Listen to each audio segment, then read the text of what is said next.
Student good morning. Lockdown classes में आप सभी का स्वागत है।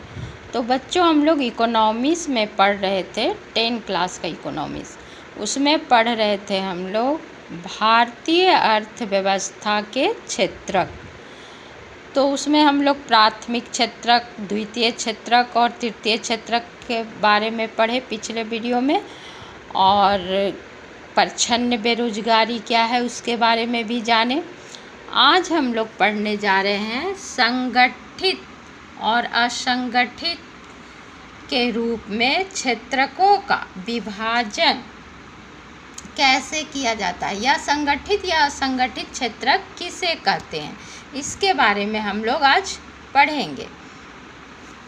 तो आर्थिक गतिविधियां रोजगार की परिस्थितियों के आधार पर दो क्षेत्रकों में बटी हुई है, अर्थात संगठित एवं असंगठित क्षेत्रकों के रूप में वर्गीकृत किया गया है।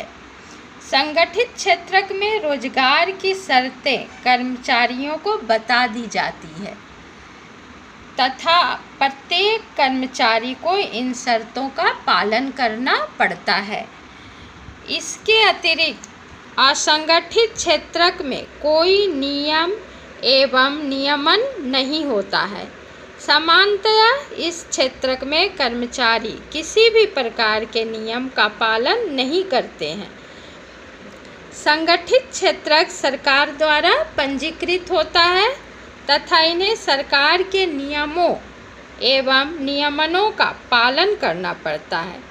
इस क्षेत्र के सभी श्रमिकों को रोजगार की सुरक्षा प्राप्त होती है। तो आइए बच्चों, यहाँ देखते हैं हम लोग कि किस प्रकार से विभाजित किया गया है। कांता नाम की एक महिला है। दो कहानी के माध्यम से इस संगठित और असंगठित को यहाँ पे समझाया गया है। एक कांता नाम की महिला है जो किसी ऑफिस में, कार्यालय में काम करती है और सुबह 9:30 बजे से शाम का 5:30 बजे तक कार्यालय में रहती है, और उसे पूरा हर माह में, महीना का अंतिम दिन में उसे वेतन मिलता है। उसे चिकित्सा सुविधा भी मिलती है, भविष्य निधि भी प्राप्त करती है। वो अगर वो रिटायर होगी तो उसको पेंशन के रूप में पैसे भी मिलेंगे और चिकित्सा सुविधा भी उसे उपलब्ध है। और कांता रविवार को कार्यालय नहीं जाती है। इस दिन सवेतन मतलब वेतन उसका नहीं काटा जाता है। हर संडे को छुट्टी रहती है। उसने जब नौकरी आरंभ किया था तब उसे एक नियुक्ति पत्र दिया गया था जिसमें नौकरी संबंधी निबंधन और शर्तों का उल्लेख किया गया था। यहीं देखिए, दूसरी तरफ एक कमल नाम का युवक है जो कांता का पड़ोसी है, लेकिन वह एक नज़दीक के ही किराना यानी राशन के दुकान पर दैनिक मजदूरी करने वाला एक श्रमिक है। इसका आने जाने का कोई टाइम निश्चित नहीं है, लेकिन यहाँ ये सुबह 7:30 बजे जाता है और रात का 8 बजे तक वो काम करता है। लेकिन कहीं कहीं तो प्राइवेट में आने जाने का तो टाइम निश्चित रहता है, आपको कितने बजे वहाँ पहुँचना है, लेकिन वहाँ से निकलने का टाइम कोई निश्चित नहीं होता है।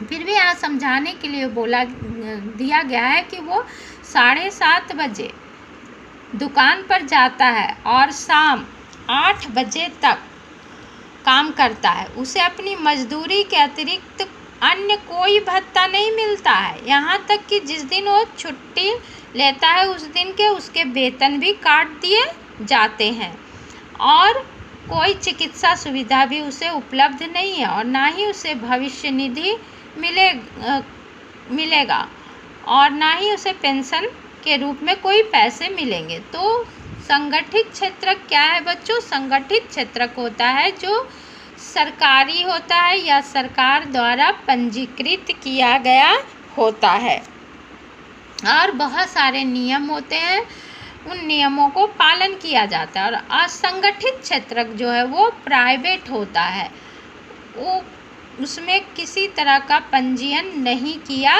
जाता है। तो दोनों का अंतर हम लोग देखें कि कांता किस तरह से सरकारी नौकरी में है तो उसको कितनी सारी सुविधा दी जाती है और रविवार को छुट्टी भी रहती है और उसके किसी भी तरह बीमार भी पड़ने पर उसके तनख्वाह नहीं काटे जाते हैं। जबकि कमल है वो प्राइवेट सेक्टर में काम करता है और यहाँ पे उसे सिर्फ बहुत कम पैसे मिलते हैं और छुट्टी लेने पर उनका वेतन भी काट लिया जाता है और कोई चिकित्सा सुविधा उसे उपलब्ध नहीं होती है।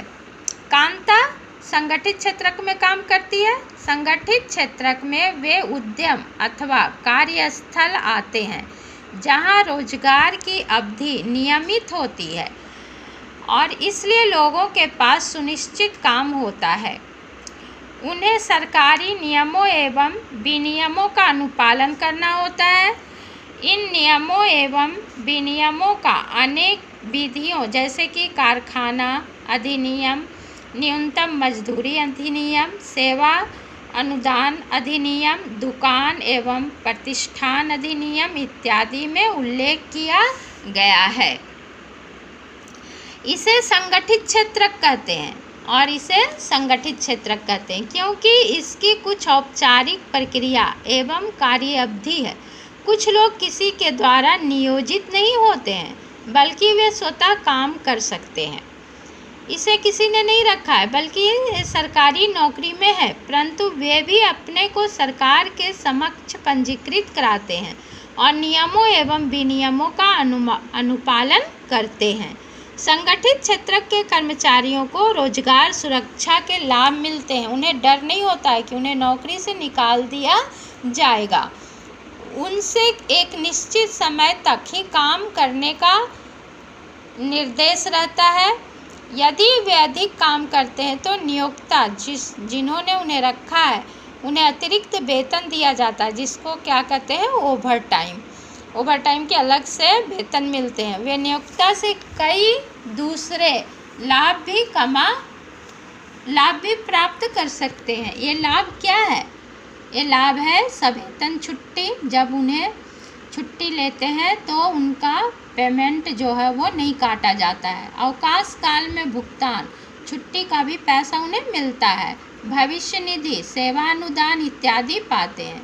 वे चिकित्सीय लाभ पाने के हकदार होते हैं और नियमों के अनुसार कारखाना मालिक को पेयजल और सुरक्षित कार्य पर्यावरण जैसी सुविधाओं को सुनिश्चित करना होता है। जब वे सेवानिवृत्त यानी कि रिटायर होते हैं तो उन्हें पेंशन भी प्राप्त होता है। ये सब कहाँ मिलता है? ये सब सरकारी यानी कि संगठित क्षेत्र में होते हैं।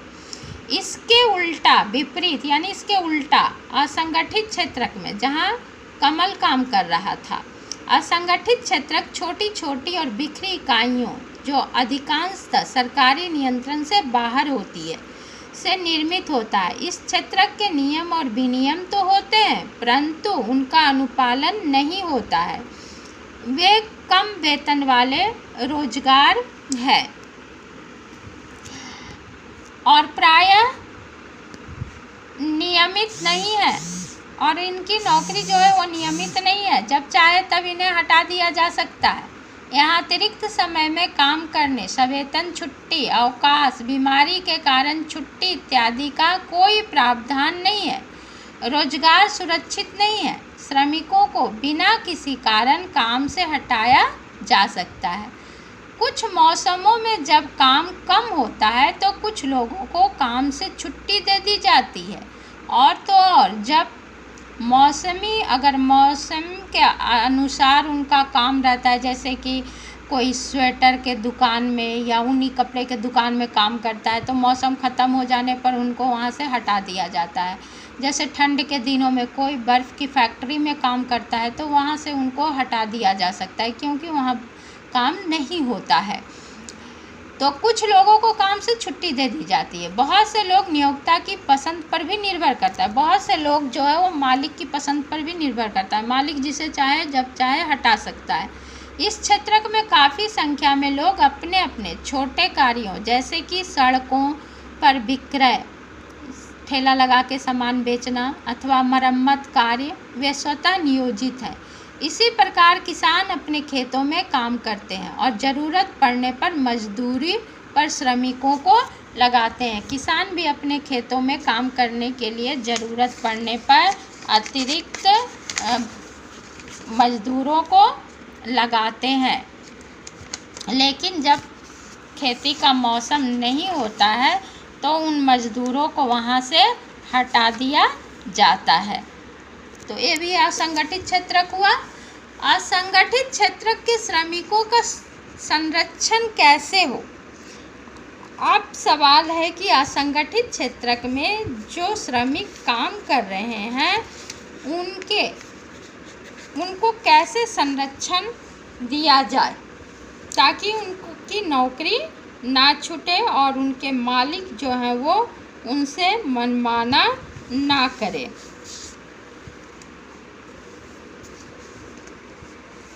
असंगठित क्षेत्र में श्रमिकों को मजदूरी पर संरक्षण की आवश्यकता है, क्योंकि उन्हें उनके कठिन परिश्रम के बदले कम भुगतान दिया जाता है।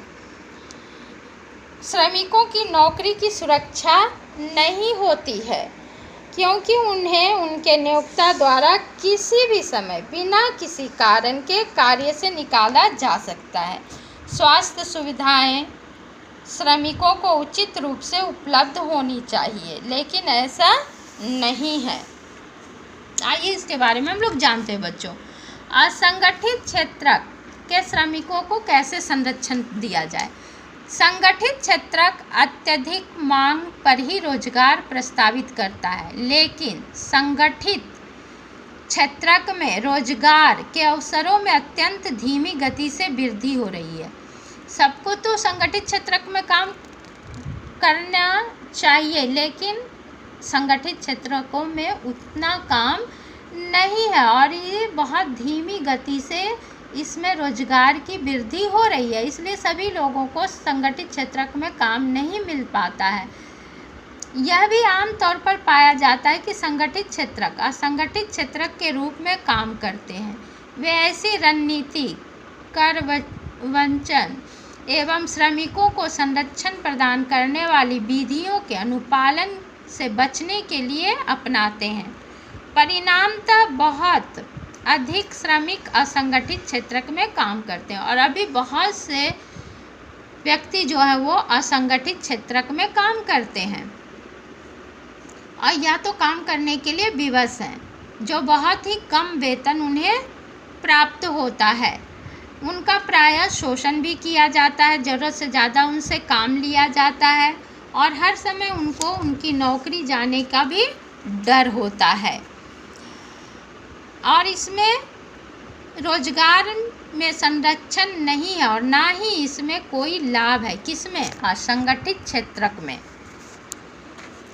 सन 1990 से यह भी देखा गया है कि संगठित क्षेत्र के बहुत अधिक श्रमिक अपना रोजगार खोते जा रहे हैं और ये भी हो रहा है कि बहुत सारे सरकारी कार्यालय जो है वो बंद होते जा रहे हैं, सरकारी कारखाने बंद हो रहे हैं। घाटा हो रहा है सरकार को, तो या तो सरकार बहुत सारे अपने सेक्टर को ठेके पे लगा दिया है, जैसे कि रेलवे को ठेका पर दे दिया है, तो बहुत श्रमिक जो हैं इसमें भी बेरोजगार होते जा रहे हैं।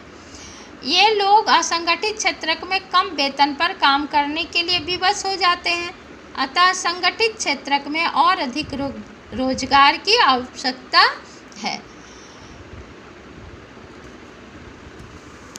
ये लोग लाचार लोग कौन हैं? ये लाचार लोग कौन हैं जिन्हें संरक्षण की आवश्यकता है?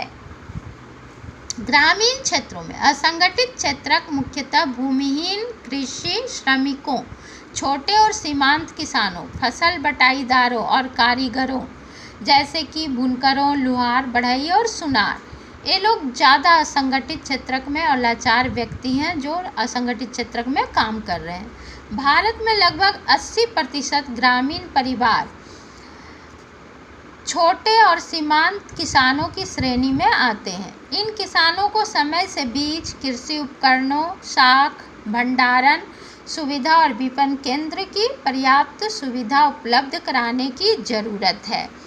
शहरी क्षेत्रों में असंगठित क्षेत्रक मुख्यतः लघु उद्योगों के श्रमिकों, निर्माण, व्यापार एवं परिवहन में कार्यरत आकस्मिक श्रमिकों और सड़कों पर विक्रेता का काम करने वालों, सिर पर बोझा ढोने वाले श्रमिकों, वस्त्र निर्माण करने वालों और कबाड़ उठाने वालों से रचित है।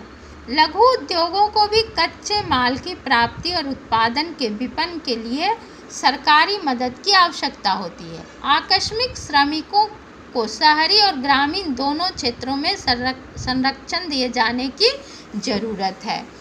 हम यह भी पाते हैं कि बहुसंख्यक मतलब बहुत संख्या में श्रमिक मजदूर जो हैं वो अनुसूचित जाति, जनजाति और पिछड़ी जातियों से हैं, जो असंगठित क्षेत्र में रोजगार करते हैं। ये श्रमिक अनियमित और कम मजदूरी पर काम करने के अलावा सामाजिक भेदभाव के भी शिकार होते हैं। अतः आर्थिक एवं सामाजिक विकास के लिए असंगठित क्षेत्र के श्रमिकों को संरक्षण और सहायता अनिवार्य है। अब है स्वामित्व आधारित क्षेत्र, सार्वजनिक और निजी क्षेत्र। सार्वजनिक क्षेत्र बच्चों जितने भी हैं वो सब सरकारी हैं, या तो सरकार से पंजीकृत हैं या सरकार के अधिकार क्षेत्र में है। और निजी क्षेत्र वो किसी एक व्यक्ति का होता है, लेकिन कुछ बड़ी बड़ी कंपनियां भी निजी क्षेत्र में आते हैं, जैसे कि जमशेदपुर का टाटा स्टील कंपनी हो गया, और भी बहुत सारी कंपनियां हैं, रिलायंस हो गया और भी है। तो ये सब है तो असंगठित क्षेत्र कहलाएंगे, लेकिन यहाँ सरकार द्वारा ये मान्यता प्राप्त है, इसलिए बहुत सारी सुविधाएं इस क्षेत्र में दिए जाते हैं। तो आइए हम लोग इसको समझें। आर्थिक गतिविधियों को क्षेत्रकों में वर्गीकृत करने का एक अन्य तरीका यह है कि परिसंपत्तियों का स्वामी और सेवाओं की उपलब्धता के लिए जिम्मेदार कौन है। सार्वजनिक क्षेत्र में अधिकांश परिसंपत्तियों पर सरकार का स्वामित्व होता, अधिकार होता है, और सरकार ही सभी सेवाएं उपलब्ध कराती है। निजी क्षेत्र में परिसंपत्तियों पर स्वामित्व और सेवाओं के वितरण की जिम्मेदारी एकल व्यक्ति यानी एक व्यक्ति या कंपनी के हाथों में होता है। रेलवे अथवा डाकघर सार्वजनिक क्षेत्र के उदाहरण है, जबकि Tata iron and steel company limited अथवा रिलायंस इंडस्ट्रीज लिमिटेड जैसी कंपनियां निजी स्वामित्व में शामिल है। निजी क्षेत्र की गतिविधियों का ध्येय लाभ अर्जित करना होता है। इनकी सेवाओं को प्राप्त करने के लिए हमें इन एकल स्वामियों और कंपनियों को भुगतान करना पड़ता है। तो एक बात यहाँ ध्यान दीजिए बच्चों की निजी क्षेत्र जो है वो अपना लाभ कमाने के उद्देश्य से वो खोलते हैं कंपनी को, उनको कर्मचारियों से ज़्यादा लगाव नहीं होता है या उनकी सुविधा का वो ज़्यादा ध्यान नहीं रखते हैं। कुछ बड़ी कंपनियां ही कर्मचारियों की सुविधाओं का ध्यान रखते हैं, उनका उद्देश्य लाभ कमाना होता है। सार्वजनिक क्षेत्र का ध्येय केवल लाभ कमाना नहीं होता, जबकि सार्वजनिक क्षेत्र जो है उसका उद्देश्य सिर्फ लाभ कमाना नहीं होता है। सरकार सेवाओं पर किए गए व्यय की भरपाई करों या अन्य तरीकों से करती है। आधुनिक दिनों में सरकार सभी तरह की गतिविधियों पर व्यय करती है, खर्च करती है। ये गतिविधियाँ क्या है, सरकार ऐसी गतिविधियों पर व्यय क्यों करती है, ज्ञात करें। कई ऐसी चीज़ें हैं जिनकी आवश्यकता समाज के सभी सदस्यों को होती है, परंतु जिन्हें निजी क्षेत्र उचित कीमत पर उपलब्ध नहीं कराते हैं। क्यों? क्योंकि इनमें से कुछ चीज़ों पर बहुत अधिक पैसे खर्च करने पड़ते हैं जो निजी क्षेत्रकों की क्षमता से बाहर होती है। इन चीज़ों का इस्तेमाल करने वाले हजारों लोगों से पैसा एकत्र करने का कंपनी का मतलब एक बात समझिए बच्चों की निजी क्षेत्र जितने भी हैं उनका उद्देश्य होता है सिर्फ लाभ कमाना, जबकि सार्वजनिक क्षेत्र का उद्देश्य होता है कर्मचारियों की सुविधाओं को भी देखते हुए लाभ कमाना।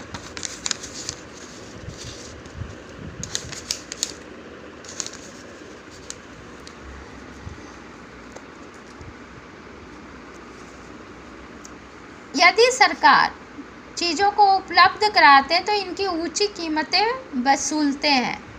सरकार नहीं, सॉरी बच्चों, यहाँ निजी कंपनियाँ अगर वो सुविधा उपलब्ध कराते हैं तो बहुत ऊंची कीमत वसूलते हैं। जैसे कि सड़कों, पुलों, रेलवे पत्तनों, बिजली आदि का निर्माण और बांध आदि से सिंचाई की सुविधा उपलब्ध कराना। इसलिए सरकार ऐसे भारी व्यय स्वयं उठाती है और सभी लोगों के लिए इन सुविधाओं को सुनिश्चित करती है। इसलिए ये काम जो है वो सरकार अपने अंडर ही रखती है ताकि लोगों को अधिक रोजगार उपलब्ध हो सके। कुछ गतिविधियां ऐसी हैं जिन्हें सरकारी समर्थन की ज़रूरत पड़ती है। निजी क्षेत्र उन उत्पादनों अथवा व्यवसायों को तब तक जारी नहीं रख सकते जब तक सरकार उन्हें प्रोत्साहित नहीं करती। जैसे उत्पादन मूल्य पर बिजली की बिक्री से औद्योगिक उत्पादन लागत में वृद्धि हो सकती है। अनेक इकाइयां, विशेषकर लघु इकाइयां बंद हो सकती है। यहाँ सरकार उस दर पर बिजली उत्पादन और वितरण के लिए कदम उठाती है जिस पर ये उद्योग बिजली खरीद सकते हैं। सरकार लागत का कुछ अंश वहन करती है, कुछ भाग वहन करती है। इसी प्रकार भारत सरकार किसानों से उचित मूल्यों पर गेहूं और चावल खरीदती है, इसे अपने गोदामों में भंडारित करती है यानी जमा करती है और राशन दुकानों के माध्यम से उपभोक्ताओं को कम मूल्यों पर बेचती है। आपने कक्षा 9 में खाद्य सुरक्षा अधिनियम अध्याय में पढ़ा है। सरकार लागत का कुछ भाग वहन करती है। इस प्रकार सरकार किसानों और उपभोक्ताओं दोनों को सहायता पहुंचाती। तो जैसा कि हम लोग अभी देख रहे हैं बच्चों की सरकार अनाज को भंडारण करके रखे थे। वो किस लिए रखे थे कि जब कोई देश पर समस्या आए या संकट आए या आपदा आए तो उस भंडारण को खर्च किया जा सके। जो अभी इसका उदाहरण देखने को मिल रहा है, कोरोना नामक जब संकट आया है जो, उसमें अभी बहुत से लोगों को निःशुल्क भोजन कराया जा रहा है। सरकार के द्वारा बिना पैसे लिए राशन बांटा जा रहा है। तो ऐसे ही संकट के लिए अनाजों का भंडारण किया जाता है। अधिकतर आर्थिक गतिविधियां ऐसी है जिनकी प्राथमिक जिम्मेदारी सरकार पर है। इन पर व्यय करना सरकार की अनिवार्यता है। जैसे सभी के लिए स्वास्थ्य और शिक्षा सुविधाएं उपलब्ध कराना सरकार की जिम्मेदारी है। शिक्षा और स्वास्थ्य उपलब्ध कराना, और जब कोई संकट या आपदा या विपदा आती है तो राशन भी उपलब्ध कराना सरकार की जिम्मेदारी है। हमने पहले अध्याय में कुछ गतिविधियों पर विचार किया है। समुचित ढंग से विद्यालय चलाना और गुणात्मक शिक्षा, विशेषकर प्राथमिक शिक्षा उपलब्ध कराना सरकार का कर्तव्य है। भारत में निरक्षरों की संख्या विश्व में सबसे अधिक है। सबसे अनपढ़ निरक्षर हमारे देश में ही है, भारत देश में। अभी भी बहुत से लोग ऐसे हैं जिनको पढ़ने की सुविधा उपलब्ध नहीं है। इसी प्रकार हम जानते हैं कि भारत के लगभग आधे बच्चे कुपोषण के शिकार हैं और उनमें से 1/4 गंभीर रूप से बीमार हैं। हमने शिशु मृत्यु दर के बारे में पढ़ा है। उड़ीसा अथवा मध्य प्रदेश में सबसे ज़्यादा शिशु मृत्यु दर है। विश्व के निर्धनतम भागों जैसे अफ्रीकी देशों से भी अधिक है। कहाँ? उड़ीसा और मध्य प्रदेश में। बच्चे जन्म लेते के साथ बहुत सारे बच्चों को कुपोषण के शिकार हो जाते हैं और जन्म के बाद ही कुछ दिनों के बाद उनकी मृत्यु भी हो जाती है। सरकार को भी मानव विकास के पक्षों जैसे सुरक्षित पेयजल की उपलब्धता, निर्धनों के लिए आवासीय सुविधाएं और भोजन एवं पोषण पर ध्यान देने की ज़रूरत है। सरकार का यह भी कर्तव्य है कि वह बजट बढ़ाकर अत्यंत निर्धनों की और देश की पूर्णतया उपेक्षित भागों की देखभाल करे। तो बच्चों, मुझे लग रहा है कि आप लोग इस पाठ को अच्छी तरह से समझ गए हो। और संगठित क्षेत्र क्या है? जहाँ सरकार द्वारा लोग नियोजित होते हैं या वो सरकार द्वारा पंजीकृत कंपनियों में काम करते हैं। और असंगठित जो प्राइवेट होते हैं, जहाँ कोई नियमन तो वहाँ भी होता है असंगठित क्षेत्र में भी, लेकिन उसका पालन नहीं किया जाता है। लेकिन संगठित क्षेत्रों में नियमों का पालन किया जाता है। तो धन्यवाद बच्चों।